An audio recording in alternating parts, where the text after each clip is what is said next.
There comes a point in your life, and it's not a dramatic moment, not necessarily that everything you tolerated begins to reveal itself as unnecessary suffering. And that realization, it's dangerous, not because it harms you, but because it dismantles the fragile systems built around your weakness. You see, people think chaos is what destroys relationships. It's not. It's avoidance. It's the refusal to confront what is real, what is true, and what is demanding to be faced. And when you finally decide, perhaps reluctantly, perhaps painfully, that you are no longer going to play that game, something very strange happens. The people who benefited from your confusion become confused themselves. What you have to understand is this: human beings are not nearly as clever as they think they are when it comes to bending reality. You can strategize, you can withdraw, you can play psychological games, you can construct elaborate narratives to justify your behavior, but reality, real objective reality, has a structure, and that structure does not tolerate falsehood indefinitely. Avoided behavior is, at its core, an attempt to escape responsibility. It's a strategy rooted in fear, the fear of confrontation, the fear of vulnerability, the fear of being known. And so what happens? Instead of addressing problems directly, they're buried, ignored, deferred. But deferred problems don't disappear. They accumulate, and then you come along, not as a disruptor necessarily, but as someone who finally decides to stand up straight, to stop negotiating with chaos, to stop accepting what you know deep down is not right. And the moment you do that, the game changes, because the entire system, the manipulation, the distance, the silent control, it was all predicated on one assumption: that you would remain the same, that you would continue to tolerate what you should never have tolerated. But when you change, genuinely change, not superficially, the system loses its foundation, and that's when the shock sets in, because now the strategies that once worked don't.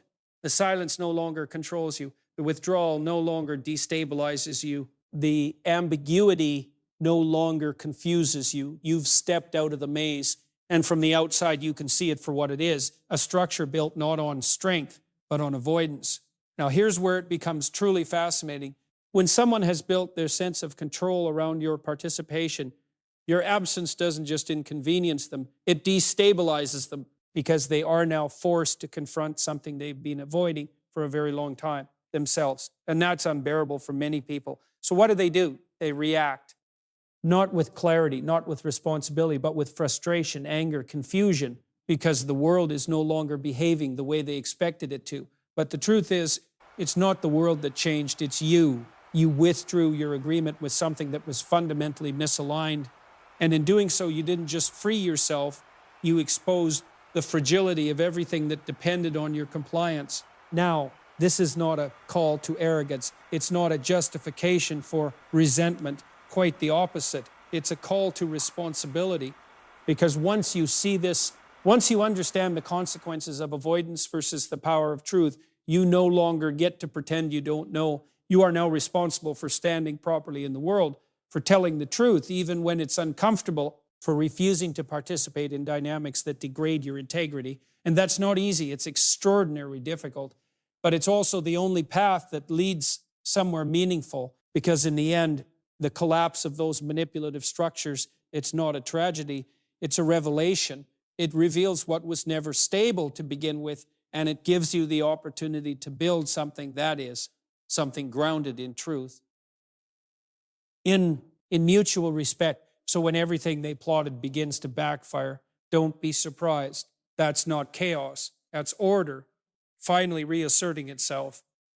Order finally reasserting itself. And your job, your responsibility, is to stand firmly within it. You cannot manipulate reality without paying the price. That is not a moral claim. It is not a social rule. It is something far more fundamental than that. It is embedded in the structure of existence itself, woven into the very fabric of being in a way that operates whether you understand it or not, whether you agree with it or not, and whether you attempt to escape it or not. Because what people often misunderstand is this: reality is not merely what happens around you. Reality is also what constrains you. It is the set of boundaries within which all your actions unfold. And those boundaries are not infinitely flexible. You can push against them. You can try to bend them. You can even for a time create the illusion that you've outsmarted them, but you cannot escape them without consequence. And that's where the price emerges. Now, when we talk about manipulation, most people immediately think of deception directed outward, lying to others, distorting narratives, controlling perceptions. And yes, that's certainly part of it, but the deeper and far more dangerous form of manipulation is self-deception. It's the quiet rewriting of reality within your own mind. It's the refusal to see what is plainly in front of you because acknowledging it would demand change, responsibility, or sacrifice. That's where the real cost begins to accumulate, because when you lie to others, you corrupt the space between people. But when you lie to yourself, you corrupt the mechanism by which you perceive the world. You damage your own capacity to distinguish truth from falsehood.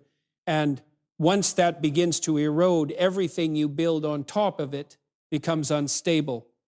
You see, human beings rely on perception to navigate complexity. The world is too intricate to understand in its entirety, so we simplify. We create models, narratives, assumptions, and those models must be calibrated, constantly adjusted in accordance with reality. That's how you remain oriented. That's how you move forward without collapsing into chaos. But if you begin to manipulate reality internally or externally, you interrupt that calibration process. You start making decisions based not on what is, but on what you wish were true. And that divergence, that gap between reality and your representation of it begins small, almost imperceptible. A slight distortion here, a small omission there, but it compounds. It always compounds, and eventually the gap becomes too large to ignore. Now, at that point, something interesting happens. Reality doesn't punish you in a dramatic sense. It doesn't announce itself with thunder and lightning. Instead, it manifests through consequences, quiet at first, then increasingly undeniable. Your relationships begin to strain, not necessarily because of a single catastrophic failure, but because of 1,000 subtle misalignments, miscommunications, mistrust, inconsistencies that others may not consciously identify, but can certainly feel. Your internal state begins to deteriorate as well, because maintaining a false narrative requires energy. It requires constant vigilance. You have to remember what you said, what you pretended, what you avoided, and that cognitive load, it's exhausting. People often describe this as anxiety or confusion or a sense that something isn't quite right, even if they can't articulate why. But what's actually happening is far more precise. Your internal map no longer corresponds to the territory. And when that happens, you cannot navigate effectively. You start making errors, small ones at first, then larger ones. Decisions that don't quite work, the strategies that fail unexpectedly, plans that unravel for reasons you can't fully grasp. And here's the critical point. From your perspective, it feels like the world is betraying you, but it isn't. It's revealing the consequences of your misalignment, because reality has a structure, and that structure rewards accuracy, not perfection, but honesty, a willingness to see what is even when it's uncomfortable, especially when it's uncomfortable. Now, the temptation to manipulate reality often arises from fear of loss, fear of rejection, fear of inadequacy. And those fears are not trivial. They're deeply human. But the strategy of avoidance, of distortion, of denial, it doesn't eliminate those fears. It postpones them. And in postponing them, it allows them to grow. So what you were unwilling to confront when it was small becomes something you are forced to confront when it is large and far more difficult to manage. That's the price. It's not arbitrary. It's proportional. And it scales. If you ignore a minor responsibility, the consequence is manageable. If you ignore a major one, the consequence could be catastrophic. And the same principle applies to truth. A small lie distorts a small part of your world. A large lie or a sustained pattern of lies distorts everything. Now consider what happens over time. If you consistently manipulate reality, if you net initially choose what is convenient over what is true, you begin to construct a life that is fundamentally disconnected from its own foundation. It may look stable on the surface, it may even appear successful, but underneath it lacks integrity. not in the moral sense alone, but in the structural sense, it cannot support weight. And eventually something places weight on it, a crisis, a challenge, an unexpected change, and suddenly the structure fails, not because the challenge was insurmountable, but because the foundation was never solid to begin with. That's when people experience what feels like sudden collapse. But it isn't sudden, it's delayed. It's the accumulation of all those small distortions, all those avoided truths, all those manipulations finally reaching a tipping point. And when that happens, people often react with shock, with anger, with a sense of injustice. How could this happen? But the more accurate question is, how could it not? Because reality, in its most fundamental sense, is not something you negotiate with. It is something you align with, and alignment requires humility. It requires the willingness to admit that you might be wrong, that your perceptions might be flawed, that your desires do not dictate the structure of the world. That's a difficult proposition because it places responsibility squarely on your shoulders. It means that if things are not working, the first place you must look is not outward, but inward. Not in a self-condemning way, but in a corrective one. Where have you distorted the truth? Where have you avoided what needed to be faced? Where have you attempted to bend reality instead of adjusting yourself to it? Those are not easy questions, but they are necessary ones, because the alternative is far worse.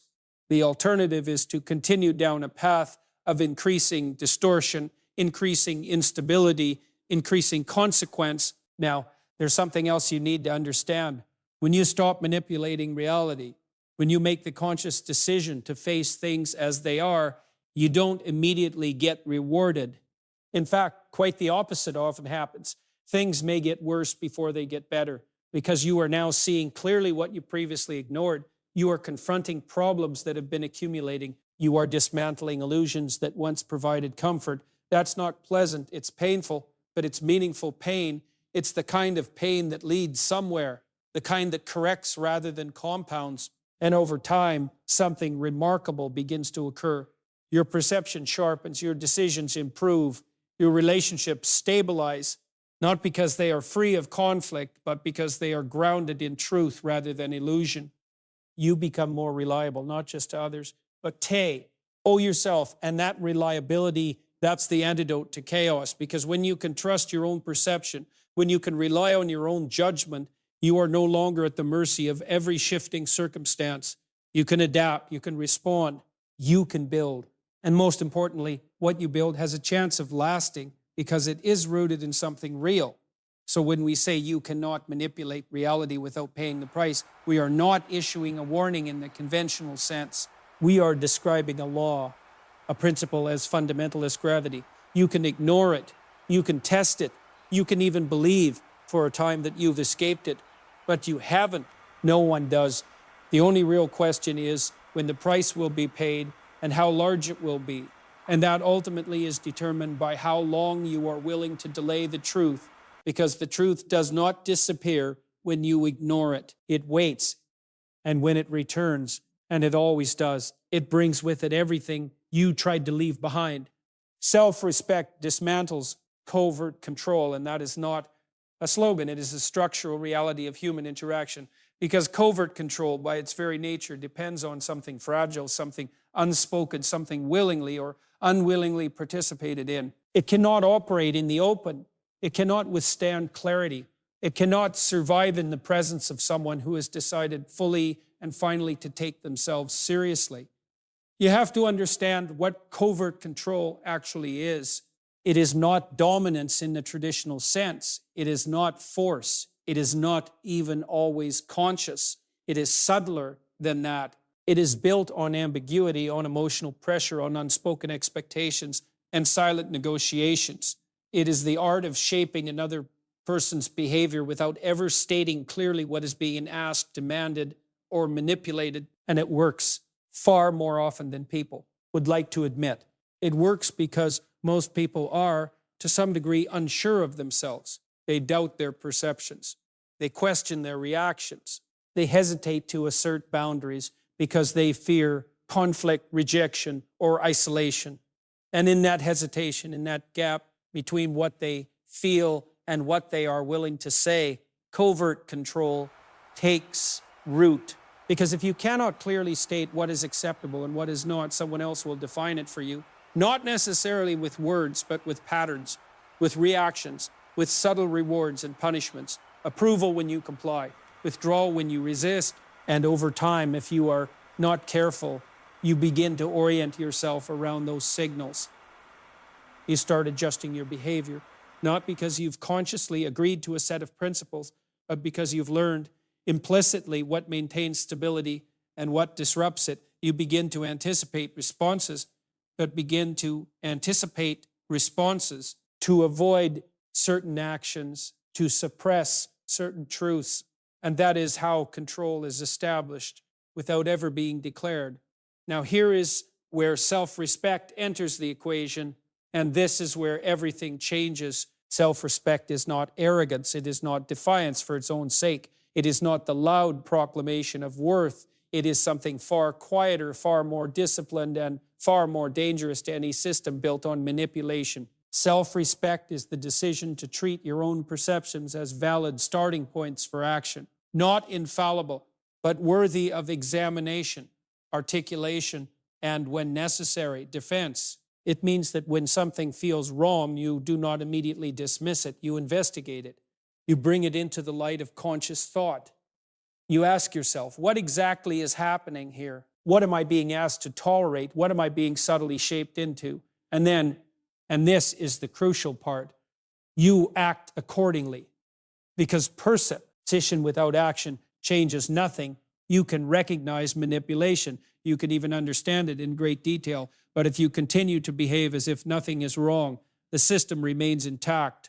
It continues to function because its foundation, your participation, has not been withdrawn. Self-respect requires that withdrawal. It requires that you say in word or in behavior, no, this does not align with what I am willing to accept. Now, that does not mean aggression. It does not mean hostility.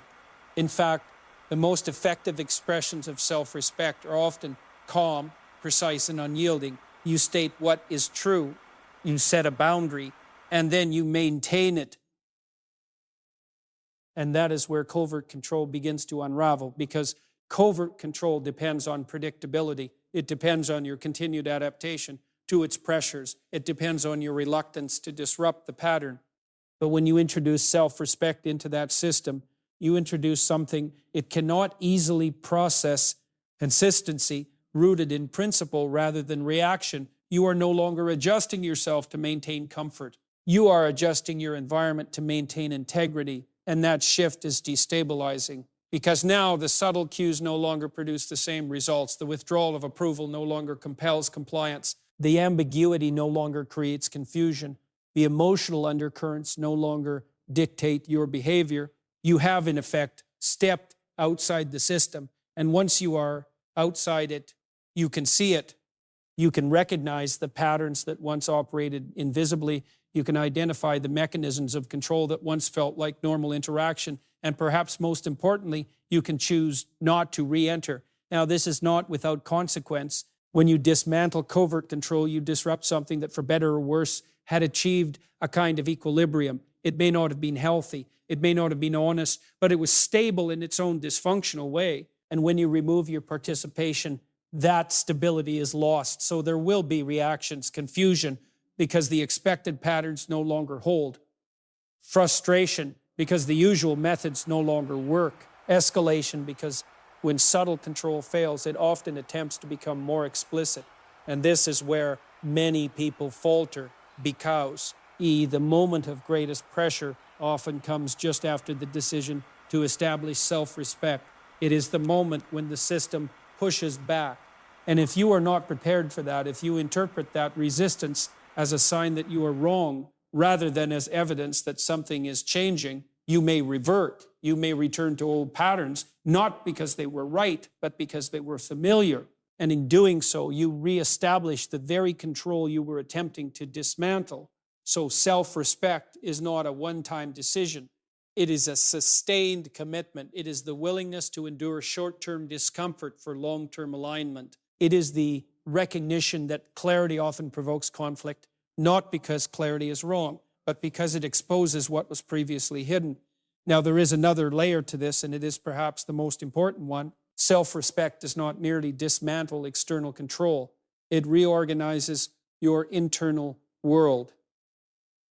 Because when you begin to act in accordance with your own standards, when you consistently align your behavior with what you know to be true, you develop something that is extraordinarily valuable, trust in yourself.